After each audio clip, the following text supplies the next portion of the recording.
is the life I lead in this city, hurrying to cut my teeth. I can take what I need to get by, it doesn't make it easy. The other piece of my heart moves slow, somewhere in the great unknown. When I return from the afterglow, will you carry me like I am whole again? Wait, hold on, put me together, take me back where I belong.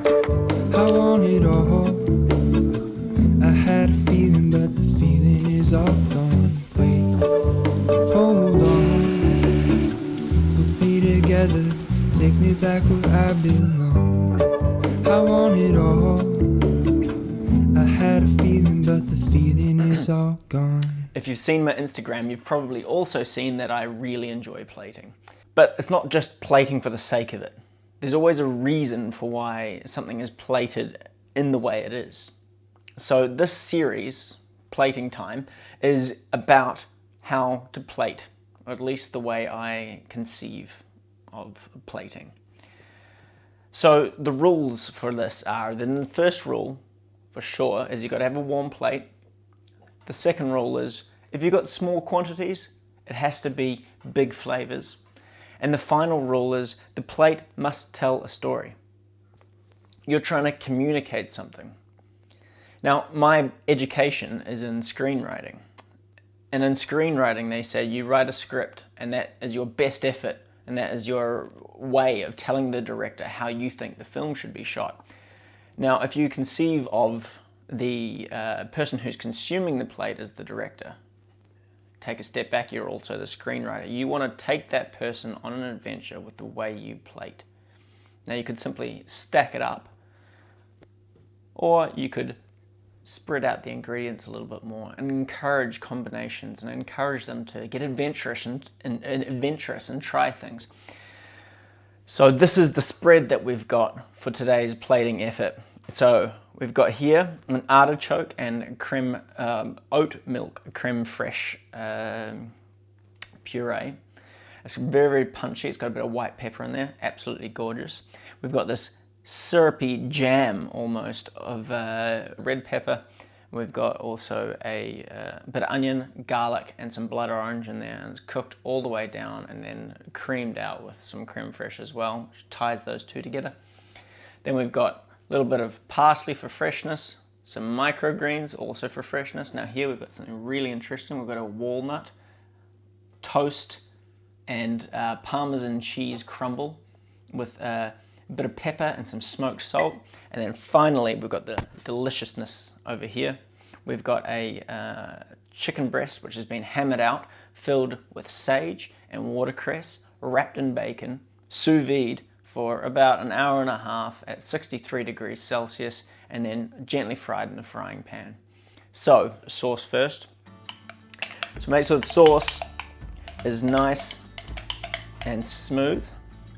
So what we're going to do is we're going to do two streaks across the plate. We're going to have a streak this way with the red one, and we're going to have a white one going in that direction. Thick end at the top, getting thinner towards the middle. And what that is designed to do is to encourage blending of the sauces at some point, but also trying them individually. So we'll get a bit of sauce here. Not too much because it's very punchy. And we're just going to run that along. We'll move on to the next one. I'm going to run that one along too. Sweet.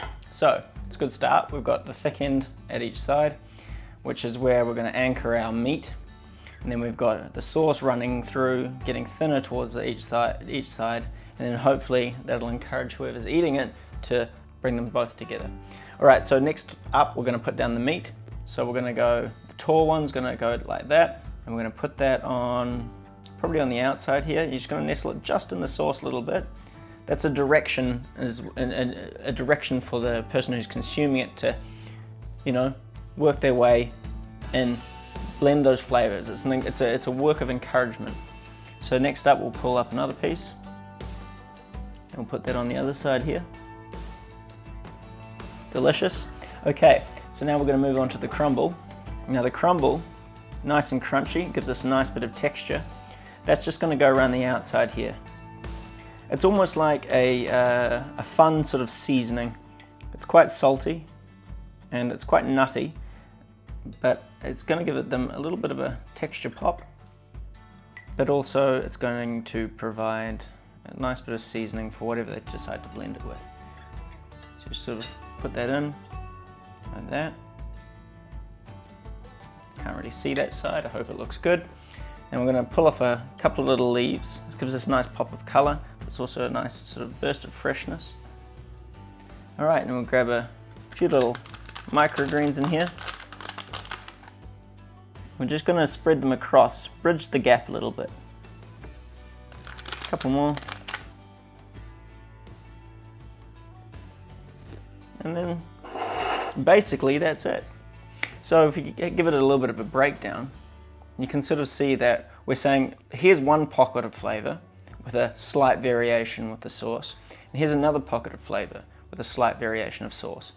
They're overlapping, and we've got a little bit of herb trying to sort of bridge that gap. So when someone eats it, they can have this burst and they can have that burst, but please, by all means, give them both a bit of a blending and experiment, because I have. And basically that should about do it. That's a way of sort of conceiving on the direction of plating.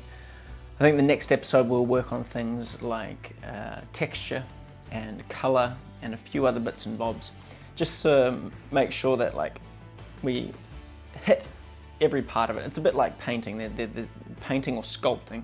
There's quite a bit going on. There's quite a few elements that you can learn from it.